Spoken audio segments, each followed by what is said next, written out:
that the tree that we hang our garland on, and the socks that we hang over our chimneys or over the fireplaces have origins from other places.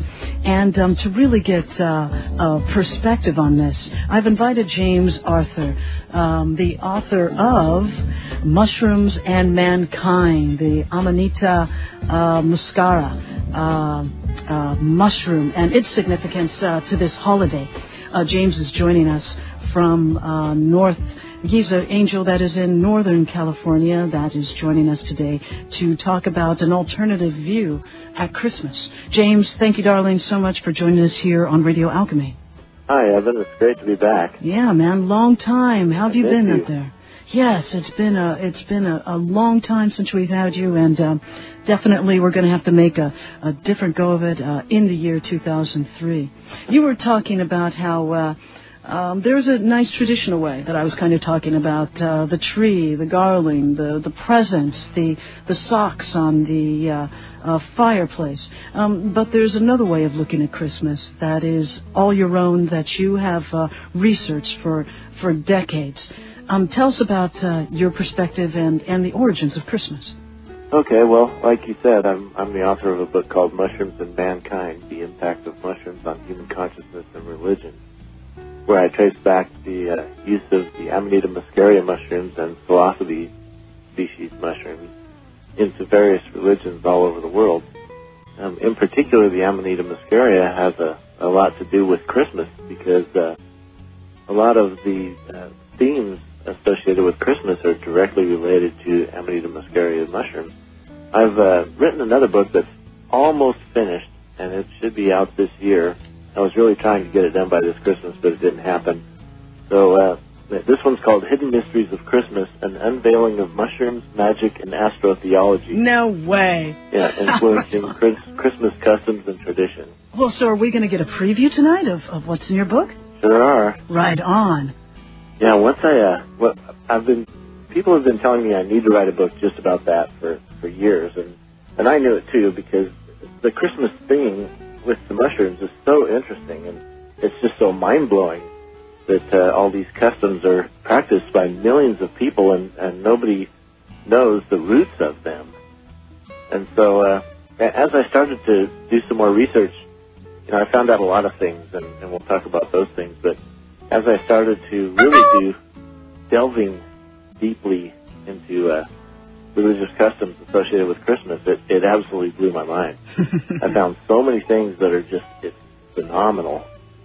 Well, where do we start on this journey? How did you start? Yeah. Let's start with the easy stuff, the basic stuff, because I don't think we've talked about this on here before, maybe a little bit. But let's look at some of the customs that are associated with Christmas. For one thing, we have this guy named Santa Claus, or St. Nicholas, or Old St. Nick. And he's Father Christmas.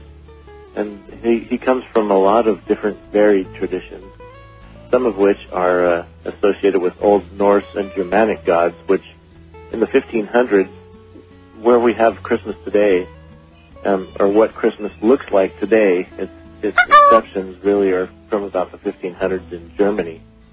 And they conglomerated several different old Germanic and Norse gods and the myths associated with them to come up with their Weihnachtsmann, the Father Christmas. And so we have some of the things associated with them that are associated with these Norse and Germanic gods, like Thor and Donar, Wotan, Wodenaz, and Odin. These gods that fly through the sky in their chariots. Well, Thor, which is one of the gods of Norse renown, flies through the sky in his chariot, and he throws a lightning bolt to the ground, which surprisingly turns into this object called Mjolnir. It's called the hammer. So the hammer of Thor is the first place we'll look for old mushroom knowledge and customs. First, the hammer is shaped just like a mushroom. The hammer was fashioned by elves, and of course elves are always associated with mushrooms. that when he throws it to the ground, it disappears and it turns into a lightning bolt. The lightning bolt flies down and hits the ground, and then the hammer magically reappears. So one of the customs always associated with the mushrooms is that they appear where the lightning bolts have hit the ground, back in the Norse and Germanic customs. So Thor's hammer is a pretty good association for a mushroom. Odin is another one of the Germanic gods, Norse gods, that flies through the sky in a chariot, also pulled by horses. And in the old customs, when the horses were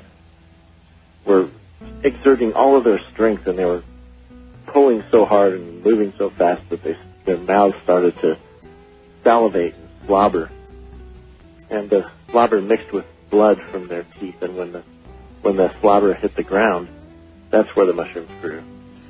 So we have two different associations, at least, with these different Norse and Germanic gods. Now, I mentioned several names: Odin, Wotan, Wodenaz.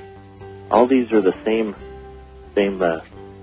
person, just in a different tradition. James, are you saying then that in the Nordic and Germanic tribes, that when they found the mushrooms, that they had thought then that the gods, that a thunderbolt either came down, or that this was part of, this was actually an emanation from one of these gods? Whenever they found the mushroom, they made that connection?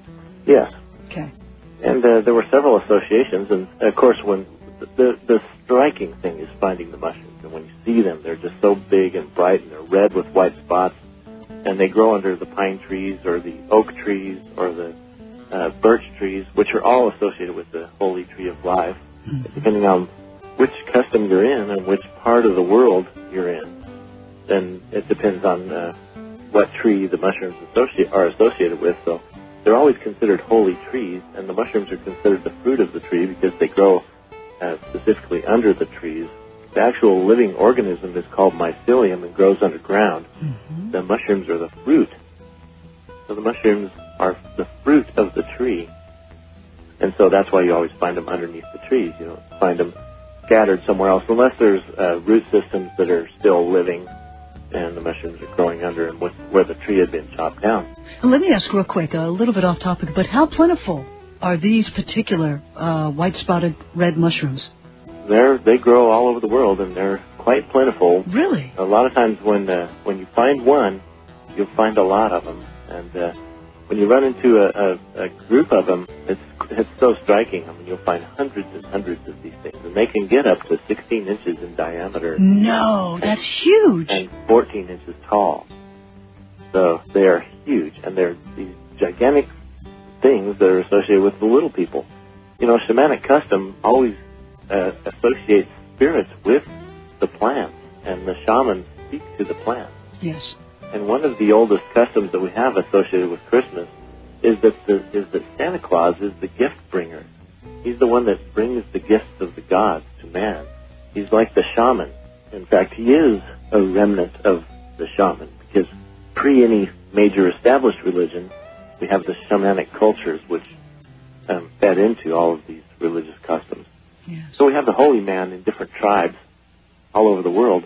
We have holy men that are shaman from Siberia that are associated with reindeer that come in through an opening in the ceiling to get to your house. They bring the Amanita muscaria mushrooms in bags, dried in sacks.